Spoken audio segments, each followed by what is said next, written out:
Hello everyone, welcome to episode 7 of mini blog. আজকে হলো Friday আর আমি সকালবেলা উঠেই পড়িয়ে নিয়ে রেডি হয়ে বেরিয়ে পড়লাম মামার বাড়ি যাওয়ার জন্য। প্রায় অনেক মাস পরে মামার বাড়ি যাচ্ছি, তো বাস ধরে প্রথমে যাব হেস্টিংস। আর আজকে যেহেতু ফ্রাইডে তাই অঙ্কুরাটিতে হাট বসেছে। তারপর চলে এলাম সেকেন্ড হুগলি ব্রিজে, আর এখানটা পার করতে তোমার দারুণ লাগে। তারপর হেস্টিংসে চলে এলাম, হেস্টিংসে নেমে এখন ব্রিজটাকে পার করে আমায় ওপার যেতে হবে। সেখান থেকে আবার একটা বাস ধরে সোজা মামার বাড়ির স্টপেজে নামবো।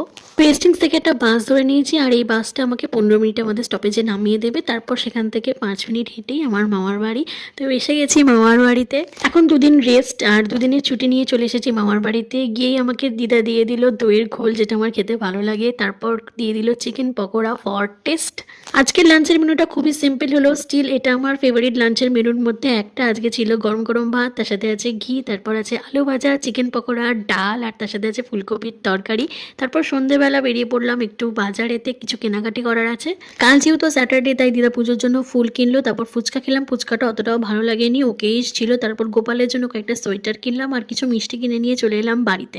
আর আজকে রাত্রে ডিনারের জন্য দিদা করে রেখেছে চিকেন কষা, তার সাথে খেলাম লুচি, এটা আমার ফেভারিট কম্বো। আর সেই যে মিষ্টিটা কিনে এনেছিলাম সেটা খেলাম। তো এইভাবেই কাটলো আমার দিনটা। দেখা হচ্ছে নেক্সট মিনি ব্লগে, টাটা।